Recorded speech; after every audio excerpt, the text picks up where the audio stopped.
Hello, everyone, and welcome back to another episode. I'm your host, the Millennial Investor, and today I wanted to have this video mostly as a cause for celebration. It's really going to be a hallmark for me because today is the day that I finally crossed 5 digits. I finally have hit $10,000 invested. And those of you that had followed me and seen my investing goals that I set for 2021, if you look at these 5 goals, one of them, goal number 2, is to reach a portfolio value of $20,000 by the end of 2021. And as of today, we have finally broke past that. We have $10,032.98 as of right now. And mostly this is due to you guys. A lot of it has come from my own personal investments. I've made a lot of good choices that have come from a lot of gains, as you can see from this little section right here. But a lot of it has also come from you guys. I reached this goal a little bit earlier than I was planning on, and mostly it was because of this morning I received another $60 from referrals because a lot of you have gotten signed up with M1 Finance because of the massive promotion they're having. When you sign up for this brokerage that is absolutely free, it is incredible for stock trading and stock investing. When you sign up and deposit $100, you get $30 for signing up. And when M1 Finance started that promotion, you guys started signing up like crazy. I've received like, I think 20 referrals or something like that since the beginning of the year. So what I wanted to do in this video, just for fun, just kind of quick, relaxed, laid back video, I wanted to go over some of the companies that I've had raise their dividends just this past week or two. And I also wanted to talk about companies that are also raising their dividends upcoming in the next month or two. So it's going to be a fun one. It's going to be just a kind of laid back, relaxed video. So once again, like I said, if you're not familiar with me, if you're new to the channel, my name is Jordan. I'm the Millennial Investor. If you want to follow along with me on this journey, I track my annual and monthly dividend income through these two charts right here. I also track my portfolio value and even disclose my monthly YouTube income. So if you want to follow along with me in the channel and you want to see the 24 companies that I invest in, which is listed in column A right here, which I'm highlighting, and you want to get signed up with a brokerage, like I said, they're having that promotion. You'd help support the channel, and I'd really appreciate it. But let's go ahead and look. You see the 24 companies that I currently own right here, and I've done a lot of changes in the past year. We were about to hit the year mark for me using M1 Finance and having this YouTube channel, but I did just make a couple changes, and I've increased some positions in some of the companies that I've owned. But a couple of companies have raised their dividends rapidly just in the last week or so, and 3 of them we're about to go over. I want to go over some companies that have raised their dividends, and I want to go over the first one. This one raised it about a month ago, and I think I forgot to mention it on the channel. Waste Management did just increase their dividend, and they announced a new share repurchase program. So I want to go to Waste Management, and I want to go over that company. Waste Management is a company that cleans up trash for governments, businesses, and personal property. And Waste Management is one that I'm very bullish on for the future. And the good news is, it's a little bit off from its all-time highs. It's went down a little bit in share price, and this is a great buying opportunity. And not only has this went down in share price, but now that they have a higher dividend payment than they did just the other day, those of you guys that follow me, you know that I'm a dividend investor, but they also had the board of directors approve a new share repurchase program of purchasing up to $1.35 billion worth of the company stock. Now the beauty in this is that it does two things. Is that one, when they buy the stock, it obviously makes the share price go up. So that's good as an investor because your shares are now worth more. There's less supply in the market, so the demand stays the same or even higher, and that raises the share price. The other thing is when they buy back those shares, there are now less shares out in the market that they have to pay dividends to. So that makes it easier for future dividend raises. And I think for me as a dividend investor, this is a double whammy. And this gets me really excited as an investor in Waste Management. So not only does this company have lots of prospects for the future, creates a lot of cash flows, and it's overall just a defensive business that is going to probably do great for the next couple of decades. It's one that I'm really excited about, especially with this new dividend increase and share repurchase program. It's one that I'm not planning on selling anytime soon.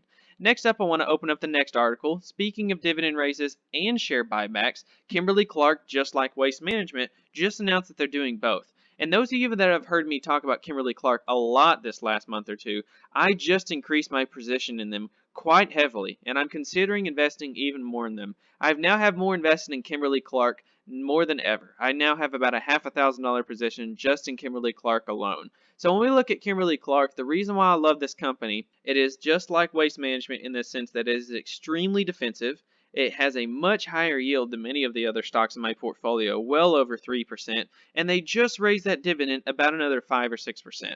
Not only did they raise that dividend, but they also announced a new share buyback program. So Kimberly-Clark declares a $1.14 dividend, a 6.5% increase from the prior dividend of $1.07. So if you just look at the last 5 years of this company, while this company is very old, they continue to raise that annual dividend payment steadily. You can see in 2016 they paid 92 cents. Then they raised it to 97 cents in 2017. In 2018, they raised it to $1. In 2019, they raised it to $1.03, 3% raise, and then they raised it to $1.07 in 2020. And then here at the beginning of 2021, like you saw, they raised it another 6.5%, which is a pretty big gain, especially for an old blue chip stock like this, raising it up to $1.14.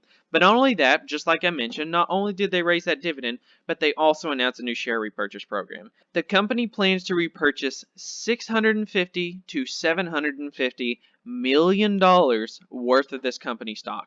And once again, just like waste management, this is a double whammy. This is the perfect scenario as a dividend investor because not only does that give less shares out in the market, that creates a higher demand, which increases the share price, means I'll probably get more gains in the opportunity over the next couple of years for this company. But when they buy back those shares, let's say, okay, I'll just give this example. Let's say they buy back, I'm just making up a number, let's say they buy back exactly 1 million shares tomorrow, okay? Well, those million shares are now retained back into the company. So they pay out $1.14. So that million shares, that would be 1,114,000 dividend payments every single 90 days. So that 90 days, $1.14 million no longer has to be paid out because the company owns those shares. And more importantly, let's say that the company runs into some trouble into the future. Let's say 5 years from now, some massive change with toilet paper and paper products and diapers and things like that, something massively changes the industry and they desperately need capital or they just want to raise funds for whatever reason. They can then turn around and sell back those shares at a higher price later. Because 5 years from now, as this company has more revenues, more profits, the likelihood of the share price being higher is probably a good bet. So not only is this good for investors, it's good for the corporation itself, and I really like to see this from Kimberly-Clark and Waste Management. Now, these two did not initiate any type of share repurchases, but I want to go over two other companies that I own that also just raised this dividend. The next one that I want to go over is 3M, and it's one of the larger positions that I've had in my portfolio since day one. This is also a company that I have about a $500,000 stake in. 3M is a company that I've had a lot of struggle in recent years, but when I look at 3M, I mention this all the time. They have 60,000 products. They're diversified globally, all over the earth, and between the massive array of products that they have, between 60,000, most of those are profitable, and most of those are growing on a year-over-year basis. Now, the thing is, the company is currently in a restructuring and rebuilding phase, so they're having some trouble. Now, the good news is, this gives me an opportunity as a dividend investor. It's to invest in them now, where they're having a little bit of a downturn, a little bit of a headwind, and in the future, going into 2021, 2022, 2023, I bet really over the next 2 years, this company is, I'm considering bumping it up even more. The thing is, I have so many good companies, it's sometimes hard to pick which ones I like the most. I don't want to take any money away from other investments, but God, this company, it's really a good opportunity. And while this company did not raise its dividend a whole lot in the last 2 years, they did just raise it another psychological penny for those investors to keep that dividend raise streak. I believe that's 63. This marks the 63rd consecutive year that 3M has increased its dividend. 3M has paid dividends to its shareholders without interruption for more than 100 years. Wow, what an incredible feat that is. 63 consecutive years of raising its dividend. And while the last 2 years have been small, this company typically raises dividends, as you can see in the earlier years, at a massive rate of usually sometimes upwards of 10%. So in 2016, they paid out $1.11, and then in 2017, they raised it to $1.18, about a 6% raise. And then they went from $1.18 in 2017. In 2018, they raised it $1.36. So a massive increase there, well into the double digits. They went from $1.36 up to $1.44, another decent raise. And then the last 2 years have been a little bit slower, from $1.44 up to $1.47, and now here in 2021, they raised it just a penny. Because like I said, they're currently doing that restructuring. Now, even though they're currently in the middle of restructuring and they're revamping their business, this company is still massively profitable. The cash flow that the company produces is still in the billions and billions of dollars. So I think that in the next 2 or 3 years, not only will the share price probably rocket much higher, well back into the 200s, but I think the next 2 or 3 years of dividend raises will probably be much higher. I think that I'm just going to go ahead and predict, I don't know, maybe by 2023, this company goes from paying $1.48 up to, say, something like $1.75, $1.80. I think it's going to be a lot higher in these next 2 or 3 years. But 3M, a company that I'm very bullish on, and when I talk about my forever stocks, we just named off two of them. Kimberly-Clark and 3M are more than likely going to be stocks that I probably never sell. And I always at least keep some money in them pretty much no matter what. I love these companies and I don't intend on selling them anytime soon. Next Energy Partners is one that I am owning because it is a renewable energy stock. It's the only energy stock that I own. And something that I love about NEP, Next Energy Partners, is that they raise that dividend every single quarter. They do not raise on an annual basis. They raise on a quarterly basis. And the way that this company is growing, it really starts to show. Let's go ahead and go back to 2016. They paid 32 cents a quarter. Then they paid 33 cents, 34, 35, 37, 38, 39, 41, 42, 44, 45, 47, 48, 50, 52, 54. I don't know why it skipped on those 1 or 2 payments right there. 60, and now they're up to 61 and a half. You can see that they raised that dividend again, another 3.4%. This is a quarterly raise, not an annual. Another 3.4%, giving it a forward yield of about 3% as of the other day when they raised it. Now, right now, it is currently yielding once again right around that 3% range. And this company has also had some massive share price gains, as you can see. 5 years ago, it was $25 a share. Today, it's in the 80s. And I've been buying the stock very heavily back in its earlier prices. And let's go ahead and see what my average share price I own it as. NEP right here, I own it at an average share price of 56. I own this company at $56 a share, and today it's trading at 84. So a massive increase there, not to mention the incredible amount of cash flows this company produced. So last but not least, what I wanted to do before I ended this video, I wanted to go 15 years back, and I wanted to show 3 of these companies that just raised. Now, the reason I'm not showing Next Energy Partners is that it doesn't have a very long track record, and NEP doesn't go all the way back to 2006, unfortunately. So we'll just have to show these 3. We're going to show Waste Management, Kimberly-Clark, 3M, and then we're going to backtest the portfolio. We're going to pretend if you were to put $10,000 in the S&P 500 in each of these 3 companies that we just mentioned with the 3 that just raised their dividend. And we're going to put $10,000 in. We're not going to touch it. We're not going to reinvest anything more. We're just going to reinvest the dividends and just hold these companies for the next 15 years. Kimberly-Clark, Waste Management, and 3M. So let's go ahead and click Analyze Portfolios, and let's go ahead and check out the performance. You can see this is how it turns out. Regardless of which one you invest in and which one performs the best, it doesn't really matter because you see that the long-term success of these companies all turn out. Whether you're beating the S&P 500 or not shouldn't really matter. Because when you look at these numbers, you're going to notice a few key differences between this and the S&P 500.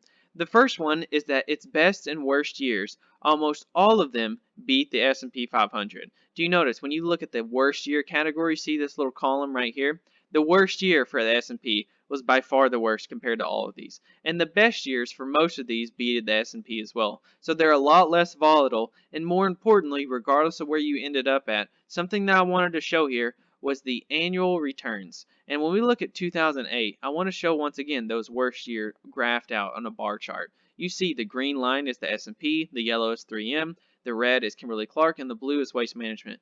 Waste Management actually performed a positive return in 2008 and 2009. And when we look at the bottom of the barrel, you have the S&P 500. Because you don't own a lot of the same quality companies like a dividend growth investor would, like a Kimberly-Clark, a 3M, and a Waste Management. And now another thing I want to show is the portfolio income. Look at the steady increase for these 3 companies. This just shows everything but the S&P. This shows WM, KMB, and 3M. This shows how you're steadily increasing your portfolio income. So day 1 in 2006, you'd be producing roughly $240 to $333. So that $200 and $300 worth of annual income will steadily grow without ever putting a dime in, and it would grow all the way up to about a $1,200 average between these 3 companies. You can see that your income would about 4x in the matter of 15 years. So if you never touch your dividends, you let these amazing companies like Waste Management, Kimberly-Clark, and 3M grow, this is what causes me as a dividend growth investor to get excited and rapidly race to this number of $10,000 plus. And while those companies did just raise their dividend, that's not it. these companies are always raising their dividend, all 24 of them that are in my portfolio. And just to name a few that are about to raise their dividend in the next month or two, we have Home Depot, which I expect a massive, at least 10% dividend raise coming up in the next month. We have Procter & Gamble about to raise their dividend. Coca-Cola, going to be a small raise, but they should raise that. And then Johnson & Johnson, I expect another good one as well. But when we look at this, we have so many more coming up, and we have companies that are raising their dividends every single year, every single quarter, providing massive amounts of cash flow, and that's what causes my activity feed to look a little bit something like this. When you have an activity feed like this, it's very easy to make your portfolio successful, and that's why me as an investor, I got the greatest birthday gift. Today is mine and my fiance's birthday. We both were born on the exact same day, same year and everything. We're just a couple hours apart, believe it or not. We both turned 22 today. I'm actually filming this on a Friday, February 5th. You guys are watching this on a Monday, but today was my birthday, and today was the best gift ever to see my portfolio break $10,000. This is definitely a memory, definitely not a day I'll forget. And I'm going to get up and start doing things in the real world. Like I'm about to take out my fiance to go eat Red Lobster. That's our favorite place. So hopefully we can come up with some dividend income to pay for that Red Lobster. I got to buy a surf and turf with a side of mashed potatoes, and that is going to be very costly. So I'll catch you guys next time. I got to go. Like I said, want to support me, sign up with M1 Finance, yada yada, all that stuff. I'll see you guys next time. Thank you.